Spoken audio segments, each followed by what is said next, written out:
Man, they be wrecking. I know a lot of y'all didn't like that Shakur Stevenson fight last night. And I'm going to just talk to y'all today, man. Just sit back and listen. He was defending this WBC lightweight championship, world championship against Artem. Came into the fight 12-1. His only loss was to Frank Martin, which that was Frank Martin's toughest fight before Tank Davis. It went the distance, and of course, nobody called that a boring fight. I didn't hear any analysts. I didn't hear any of the content creators saying that Frank Martin against Artem was a boring fight. But the performance that Shakur put on against Aratunian was a better performance than Frank Martin did. To me, it was a better domination by the champion than Frank Martin did against Aratunian. No, I'm not, just going through this just to try to defend the person who I say is my favorite fighter to watch. But I'm just laying some facts here. First of all, Shakur Stevenson landed 170 total punches throughout the fight. I had an issue with his offense, of course. I think he could have displayed more offense, but I know he's a counter-puncher at heart. That's his game plan, is to counter-punch. He's defensive-minded first. And so I understand that defense doesn't put people in the seats, especially in boxing. They changed the rules in the NFL to improve on scoring opportunities because they know that scoring puts fans in the seats. It's fan friendly. They changed the defensive rules in the NBA. Why? Because they want more scoring. That puts fans in the seats. That generates revenue. That's who you pay. You pay the people who generate offense, right? You pay people who can score the ball in the NBA, right? Why? Because it generates revenue. A defensive-minded fighter, even though Floyd Mayweather was a defensive-minded fighter, he generated revenue. But that probably was because a lot of people wanted to see him lose. But my point here is, in boxing, offense is what excites the crowd. Exchanges, wars is what excites the crowd. First of all, Shakur Stevenson is usually not in wars because he's not getting hit.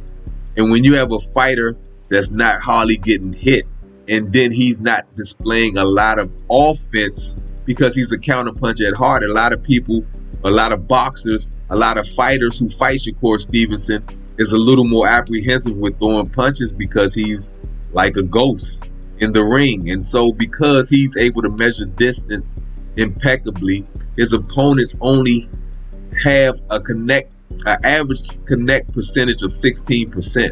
But back to what I was going to say is that Shakur Stevenson landed 170 punches. Frank Martin landed a little over 160 punches. But yet, of course, Shakur Stevenson, it was a boring fight. He's a boxer's boxer. This is why it's hard for him to land big name fighters. So we expect him to whoop up on no-name fighters. We want and expect him to stop no-name fighters. And because he doesn't do that in many cases, he's considered a boring fighter. Artem said that he would be better prepared for Shakur Stevenson because he was a last-minute replacement in the Frank Martin fight. But Shakur dominated every round except the first round. I gave Artem the first round. The rest of the rounds I gave to Shakur Stevenson. He's my favorite fighter to watch. Yeah, I mean, it wasn't an exciting, fan-friendly fight. I have to admit that. But I like the sweet science of boxing. Now, of course, if he was fighting a high-level fighter, a named popular fighter, and he put on that same performance and it went the exact same way, then I believe that most people would have viewed that as an exciting fight. Why? Because when two high-level boxers are fighting each other, there's an intensity factor. There is an excitement factor that is not there when a high-level fighter is fighting an unknown fighter. And because of that intensity that comes with two high-level fighters, that in and of itself creates the excitement. And so unless there's just an extreme letdown from the fighters, that fight has an intensity level that brings excitement, and therefore just any exchange is exciting.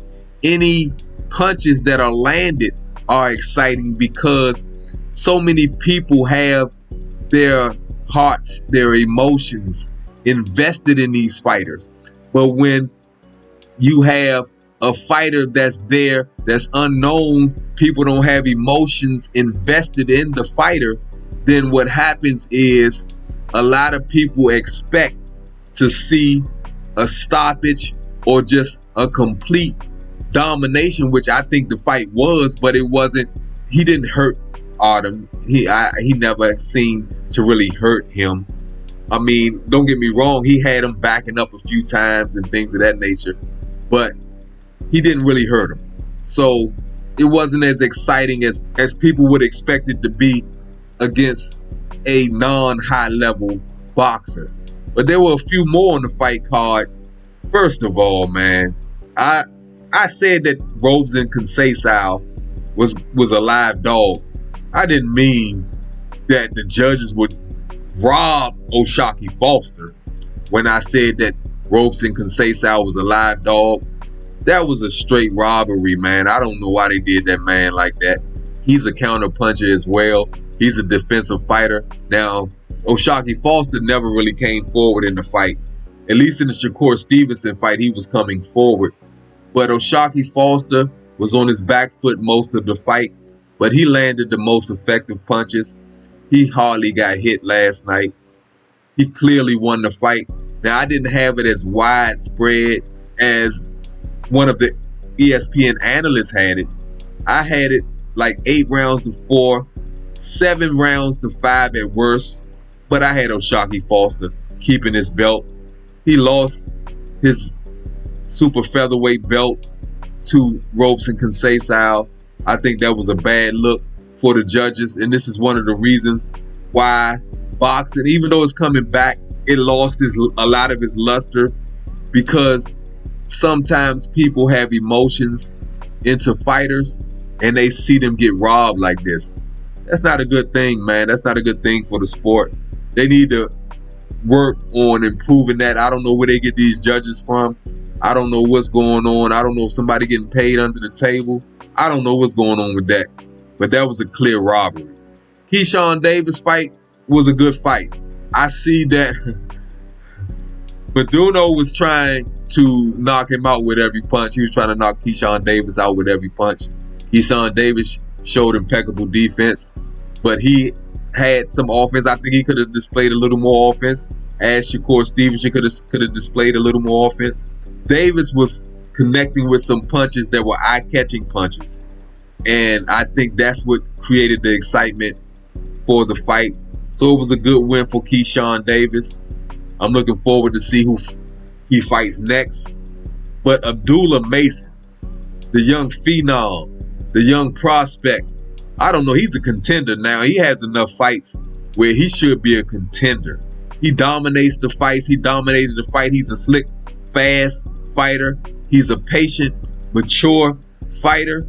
Abdullah Mason ended the fight in 2 rounds. It was a good bout. You need to check that one out. And I think what's up next for Abdullah Mason, for me, he's beyond prospect. It's time for him to step up the competition. I believe he's ready. Let's get it. And someone else I want to mention before I close this video out, the young prospect, the young phenom, the protege of Floyd Money Mayweather, Kermel Moton. Man, he had a 2nd round stoppage. If you haven't seen that against Bouzaline, you need to check it out, man. It was a nice fight, man. I believe that this young fighter will be big in the sport. He's under Mayweather, and with Gervonta Davis, Mayweather has proven that if you got the goods, he can make you a big name in the sport. I believe that young Kermel Moton has the goods. And there's a lot of young fighters coming up in the sport. So stay tuned Who is Shakur Stevenson going to fight next? I don't know. I know you say he's a boring fighter. I know you say he can't punch. But a lot of top boxers do not want to box him. That's what it is, folks. I'll talk to you next time.